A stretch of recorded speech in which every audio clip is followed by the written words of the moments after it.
We're back with Chris Hemsworth. You know him as one of the sexiest Chris's. Chris Hemsworth is Thor, sexiest man alive, twice. But here's what nobody talks about. The red carpets don't define him. The billion-dollar movies don't define him. It's the moments that come out of nowhere, completely unexpected. When he walks into a Warner Brothers office and decides to give a superfan an actual therapeutic massage. And a few years ago, Chris was very sweet, and we went to an office here on the lot to surprise some women at work.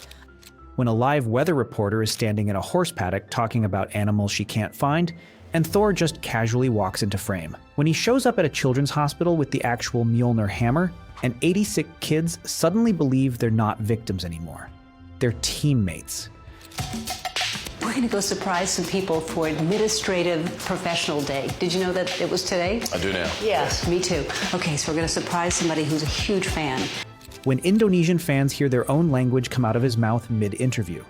When a movie theater erupts because billion-dollar actors are performing live with cardboard props and pool noodles. When a fan in India chases his car through deadly traffic just to get one moment. When 70,000 people watch him play drums on a stage in Romania after only 2 months of learning. These aren't publicity stunts. These aren't manufactured moments designed by some Hollywood agency with spreadsheets and focus groups.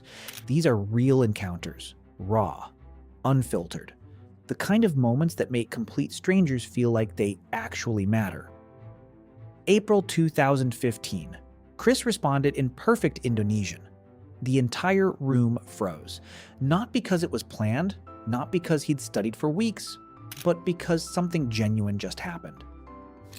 My name's Cinta Kiel and I'm representing RCTI Indonesia. Indonesia? Yeah. Apa khabar? Bye-bye. Siapa namamu? Cinta Kiel. 4 years later in Bali, the truth came out. This wasn't some exotic research project for a movie role. This was childhood curriculum from Australian high school. Something he actually retained. Something he actually used. Most celebrities forget where they learned anything. Chris remembered and made it matter. April 27th, 2016. Warner Brothers office. Ellen DeGeneres found out that one employee was obsessed with Chris Hemsworth. So she did what Ellen does. She set up a surprise. But Chris didn't just show up and shake hands. He gave Kathy an actual massage, asking real questions about pressure points and muscle tension. No? Yeah. I love a head massage. How can you turn a head massage down? The ears are good, right? When they get in your ears like that, doesn't that feel good? All right. Unbelievable. The moment got weirder. Kathy, nervous and excited, blurted out something bold, something that would make most celebrities awkward or angry. Chris turned it into comedy, into connection. He didn't make her feel like an idiot. He made her feel like they were in on a joke together. That's the difference between someone who performs and someone who actually connects. August 23rd, 2016. Lady Salento Children's Hospital in Brisbane. 80 kids. Some of them couldn't walk. Some of them wouldn't leave that hospital alive. Chris and Tom Hiddleston showed up with the real Mjolnir hammer. All right, nice. This is Loki here, and Thor. and we're here with Juice TV, and this is Cohen. What is it like getting to be a superhero and supervillain? Notice what he didn't do. He didn't say, "I've got your back." He said, "we." Making these kids feel like part of a team instead of victims of bad luck. Making them feel like they had reinforcements. Making them believe they weren't alone. November 2017, Los Angeles movie theater. Thousands of people bought tickets to watch Thor, Ragnarok. The lights went dark. The screen stayed dark. Then Chris Hemsworth walked out on stage, followed by Tom Hiddleston, followed by Cate Blanchett. They performed the entire billion-dollar movie, live, with cardboard props, with pool noodles as weapons. Cinema is always evolving. Movies used to be silent, then we got sound, then they were black and white, and then we got colour, then there was IMAX and 3D, and people are always asking me, they say, "James, you're a visionary," and I say, "Huh." The genius wasn't the performance. The genius was watching A-list actors intentionally make themselves look ridiculous. Watching them commit to a terrible prop. Watching them choose fun over ego. That's something you can't buy. That's something you can't manufacture. That's a choice. His celebrity status disappeared, What remained was a human being terrified that someone was about to get hurt because of him. April 26th, 2018. Jimmy Kimmel Live.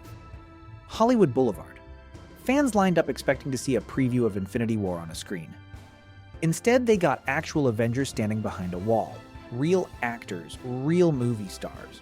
The reactions were completely uncontrollable. People shaking, people crying, people completely unable to process what was standing in front of them. One fan asked Chris to say, "I love you." A simple request, a normal ask. Chris could have done it. Instead, he responded with brutal honesty that made the entire room burst into laughter. August 2024. Ed Sheeran's concert in Romania. 70,000 people packed in. Chris Hemsworth walked out on drums. Not as a cameo. Not as a celebrity guest. But as someone who had trained for 2 months to actually learn how to play. 2 months of practice, no safety net, no lip sync, just commitment to not embarrassing himself on live television in front of 70,000 people. He hit the first beat. The stadium erupted. For 2 minutes, Chris Hemsworth wasn't a superhero. He was just a guy willing to look foolish for the sake of making people feel something. June 2023, Mets game.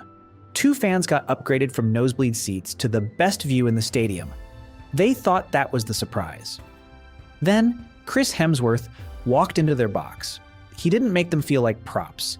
He made them feel like people. The daughter's face went blank. Not from excitement, from disbelief, from the realization that this was actually happening. There's a pattern here, a clear pattern. Chris Hemsworth's most memorable moments aren't about proving he's famous, they're about proving something else entirely. They reveal who he is when the cameras aren't supposed to be rolling, when nobody's watching, when there's no benefit to him. A superfan in an office, a child in a hospital bed, a stranger risking his life in traffic, 70,000 people in a stadium. None of them asked for his time, none of them expected him to show up, but he did. And not because his team told him to, not because his publicist scheduled it, but because he chose to. Every single moment, a deliberate choice to make strangers feel like they matter. The God of Thunder doesn't need to prove he's larger than life. He's already done that. What he proves instead is something rarer, something harder, that he's deeply human, that fame is temporary but impact is forever, that the strongest use of power is making other people feel less alone. You just witnessed every verified moment, not the staged photos, not the manufactured content, the real encounters where ordinary people got extraordinary experiences. Subscribe for more. Which moment destroyed you the hardest? Comment below. Let's talk about it.